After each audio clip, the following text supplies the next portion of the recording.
ಅಧಿಕೃತವಾಗಿ ವಿರೋಧ ಪಕ್ಷವಾಗಿ ಕೆಲಸ ಮಾಡ್ತಾ ಇದೆ ಅನ್ನೋದನ್ನ ಅವರೇ ತಮ್ಮೆಲ್ಲರ ಮುಖಾಂತರ ಪ್ರಕಟಿಸಿದ್ದಾರೆ. ಅದಕ್ಕೆ ಅವರಿಗೆ ವಿಶೇಷವಾಗಿ ಅಭಿನಂದನೆಗಳನ್ನ ಪಕ್ಷದ ಪರವಾಗಿ, ರಾಜ್ಯದ ಜನತೆಯ ಪರವಾಗಿ ಅವರಿಗೆ ಅಭಿನಂದನೆಯನ್ನು ಸಲ್ಲಿಸ್ತಾ ಇದ್ದಾರೆ.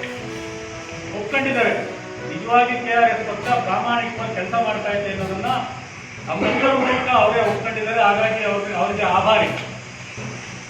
ಕರ್ನಾಟಕದಲ್ಲಿ ಇತ್ತೀಚೆಗೆ ಡಾಕ್ಟರ್ ಜಿ ಪರಮೇಶ್ವರ್ ಅವರ ಬಗ್ಗೆ ನಮಗೆ ಬಹಳ ವಿಶೇಷವಾದಂಥ ಪ್ರೀತಿ ಮತ್ತು ಗೌರವ ಇತ್ತು. ಯಾಕೆಂದ್ರೆ ಅವರು ಒಂದು ಬ್ರ್ಯಾಂಡ್ ಥರ ಇದು, ಸಜ್ಜನರು, ಸರಳವಂತರು ಅಂತ.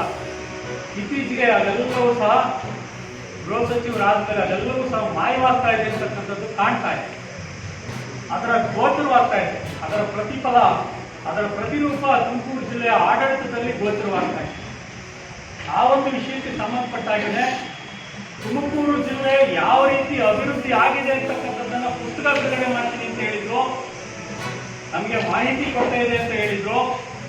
ಹಾಗಾಗಿ ಡಾಕ್ಟರ್ ಜಿ ಪರಮೇಶ್ವರ್ ಅವರಿಗೆ ವಿಶೇಷವಾಗಿ ಒಂದು ಓಪನ್ ಡಿಬೇಟ್ಗೆ KRS ಪಕ್ಷ ಕರೀತಾ ಇದೆ. ಇಲ್ಲ ಟೌನ್ ಹಾಲ್ ಸರ್ಕಲ್ ಆಗ್ಬೋದು, ಕುಟುಂಬ ಚೌಡಿ ಮಂದಿರದಲ್ಲಿ ಆಗ್ಬೋದು, ಓಪನ್ ಡಿಬೇಟ್ಗೆ ದಾಖಲಾತಿಗಳನ್ನು ಇಟ್ಕೊಂಡು ಡಾಕ್ಟರ್ ಜಿ ಪರಮೇಶ್ವರ್ ಅವರು ಬರಲಿ. KRS ಪಕ್ಷಕ್ಕೂ ಸಹ ದಾಖಲೆಗಳ ಸಮೇತ ತುಮಕೂರು ಜಿಲ್ಲೆಯಲ್ಲಿ ಯಾವ ರೀತಿ ಅಭಿವೃದ್ಧಿ ಆಗಿದೆ ಅಂತಕ್ಕಂಥದ್ದನ್ನ ನಾವು ಹೇಳ್ತೀವಿ.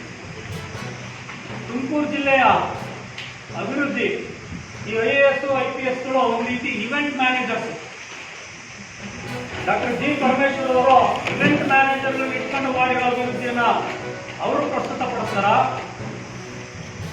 ಜಿಲ್ಲೆಯ ಅಭಿವೃದ್ಧಿಯನ್ನ ದಾಖಲೆಗಳ ಆಧಾರದ ಮೇಲೆ ಎಷ್ಟು ಡೆವಲಪ್ಮೆಂಟ್ ಆಗಿದೆ ಅನ್ನೋದನ್ನ ನಾವು ಹೇಳ್ತೀವಿ. ಕೇವಲ ಕಾರ್ಯಕ್ರಮಗಳು, ಇವೆಂಟ್ಗಳನ್ನು ಮಾಡೋದನ್ನ ಅಭಿವೃದ್ಧಿ ಅನ್ನೋದು ಅವರು ಪ್ರಕಟಪಡಿಸ್ತೀವಿ.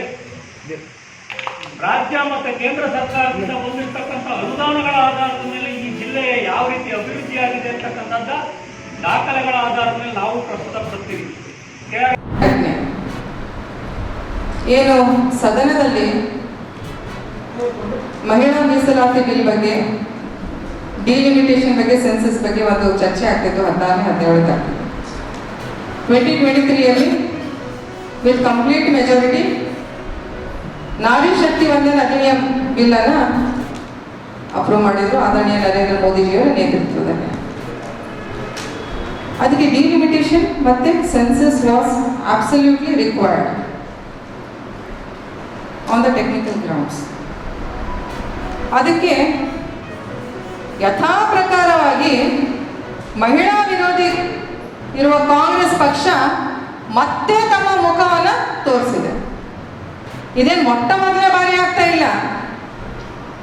1952 ಬಾಬಾ ಸಾಹೇಬ್ ಅಂಬೇಡ್ಕರ್ ಜಿ ಅವರು ಹಿಂದೂ ಕೋಡ್ ಬಿಲ್ ಅನ್ನು ತಗೊಂಡು ಬಂದರು.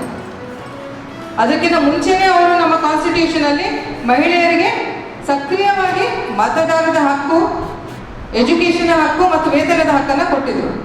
ನೆಕ್ಸ್ಟ್ ಹಿಂದೂ ಕೋಡ್ ಬಿಲ್ ಅನ್ನು ತಗೊಂಡು ಬಂದಿದ್ರು. ಇದೇ ಕಾಂಗ್ರೆಸ್ ಸರ್ಕಾರದ ಪ್ರಧಾನಮಂತ್ರಿಯಾಗಿರುವ ಜವಾಹರ್ಲಾಲ್ ನೆಹರು ಅವರು ಇದನ್ನ ವಿರೋಧಿಸಿದ್ರು. ಅವಾಗ ಆ ನಿಟ್ಟಿನಲ್ಲಿ ಬಾಬಾ ಸಾಹೇಬ್ ಅಂಬೇಡ್ಕರ್ ಜಿ ಅವರು ರೆಸಿಗ್ನೇಷನ್ ಅನ್ನು ಕೊಟ್ಟಿದ್ರು. ಮತ್ತೆ ಹಿಸ್ಟ್ರಿ ರಿಪೀಟ್ಸ್.